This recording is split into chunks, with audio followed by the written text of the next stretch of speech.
ઝઘડિયા જીઆઈડીસીમાં 10 વર્ષીય બાળકી સાથે અપહરણ અને દુષ્કર્મની ઘટના બની હતી, જેમાં તેની બાજુમાં જ રહેતા 36 વર્ષીય હવસખોરે આ સમગ્ર ઘટનાને અંજામ આપ્યો હોવાનો ઘટસ્ફોટ થયો છે. હાલમાં પોલીસે આરોપીને દબોચી અપહરણ, પોસ્કો અને દુષ્કર્મ સહિતની કલમો હેઠળ તપાસ હાથ ધરી છે. ઝઘડિયા જીઆઈડીસી વિસ્તારમાં મજૂરી કામ કરી પોતાનું જીવન નિર્વાહ ચલાવતા પરિવાર પર જાણે આપ ફાટ્યું હોય તેવો કિસ્સો સામે આવ્યો છે, જેમાં પોતાના મકાન નજીક રમી રહેલ મૂળ માસૂમ 10 વર્ષીય બાળકીને તેની જ બાજુમાં રહેતો 36 વર્ષીય શખ્સ અપહરણ કરીને મકાનની પાછળ આવેલ ઊંચી દિવાલ પાર ઉંચકી ઝાડીઓમાં લઈ ગયો હતો. ત્યાં આ નરાધમે 10 વર્ષીય બાળકીને માર મારીને તેની સાથે દુષ્કર્મ આચર્યું હતું. આ નરાધમની વિકૃતતા એટલી હદ વટાવી ગઈ હતી કે બાળકીના ગુપ્તાંગમાં ગંભીર ઇજાઓ પહોંચતા માસૂમે દર્દને કારણે કળસી રહી હતી. તેમ છતાંય હવસખોરે દયા વગર પોતાની હવસ સંતોષી બાળકીને લોહી લુહાણ હાલતમાં મૂકીને ભાગી ગયો હતો. આ બાળકીને એટલી ગંભીર ઇજાઓ પહોંચી હતી કે તેનાથી ઊભું પણ થવાતું ન હતું, જેથી તે ત્યાંથી ધસડાતી તેના મકાન પાસેની દિવાલ સુધી પહોંચી પોતાની માતાને બૂમો પાડવા લાગી હતી. આ સમયે ત્યાં વાસણ માંજી રહેલ તેની માતાએ પોતાના પુત્રીનો અવાજ સાંભળતા જ ઉપર ચઢીને જોતા જ ચોંકી ઉઠી હતી. માતાએ તાત્કાલિક બાજુમાં રહેતા અન્ય લોકોને બોલાવી તાત્કાલિક તેને સારવાર અર્થે ભરૂચ સિવિલ હોસ્પિટલમાં લઈને પહોંચી હતી, જ્યાં હાજર તબીબે બાળકીની હાલત જોઈ તેની સારવાર કરતા તેઓ પણ હાથ કાપવા લાગ્યા હતા. જોકે બાળકીને વધુ સારવારની જરૂર પડતા તેને વધુ સારવાર માટે વડોદરાની એસએસજી હોસ્પિટલમાં ખસેડવામાં આવી હતી. આ બાજુ ઘટનાની જાણ થતાં અંકલેશ્વર ડીવાયએસપી ડોક્ટર કુશાલ ઓઝા સહિત પોલીસ કર્મીઓ હોસ્પિટલમાં દોડી આવી બાળકીની માતાની ફરિયાદના આધારે અલગ અલગ ટીમો બનાવી તપાસ હાથ ધરી હતી. આ સમય દરમિયાન પોલીસે માહિતીના આધારે તેની બાજુમાં રહેતા હવસખોરને ઝડપી પાડ્યો હતો, જેની કડક પૂછપરછ કરતા તે ભાંગી પડ્યો હતો અને પોતાને ગુનાની કબૂલાત કરી હતી, જેથી ઝઘડિયા પોલીસે તેની સામે અપહરણ, પોસ્કો અને દુષ્કર્મ સહિતની કલમો નોંધી વધુ તપાસ હાથ ધરી છે.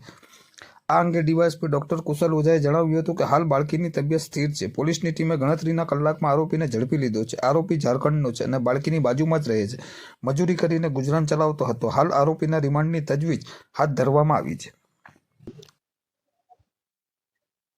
ગઈકાલ 16/12/2024 ના રોજ ઝઘડિયા જીઆઈડીસી પોલીસ સ્ટેશન વિસ્તારમાં એક 10 વર્ષની ઉંમર જેટલી બાળકી ઉપર દુષ્કર્મ, અપહરણ તથા પોક્સો મુજબનો ગુનોની ઘટના બનેલ, જેમાં પોલીસે તાત્કાલિક એક્શનમાં આવી બાળકીની ગંભીર ઇજાઓને ધ્યાનમાં લઈ બાળકીને તાત્કાલિક સઘન સારવાર મળી રહે તેના માટે પ્રયત્ન કરેલ તથા ડોક્ટરની ટીમ સાથે કોર્ડિનેટ કરી ભરૂચ સિવિલ ખાતે સારવાર માટે પ્રયત્નો હાથ ધરવામાં આવેલ.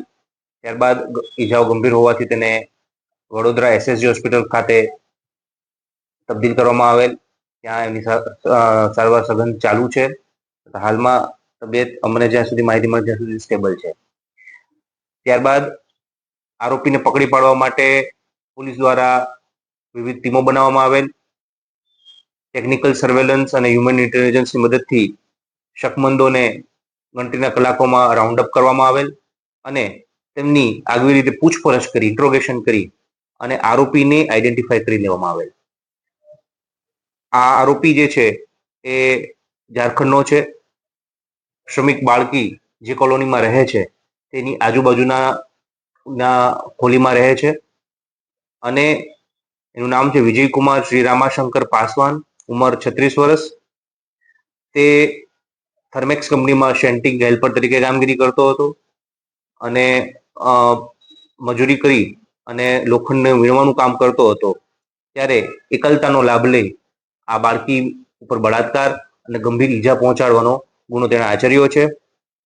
બાળકીને ગુપ્ત ભાગેથી ગંભીર ઈજાઓ થતી હતી, મોઢાના ભાગે પણ ઈજાઓ હતી, ખૂબ લોહી વહી ગયું હતું.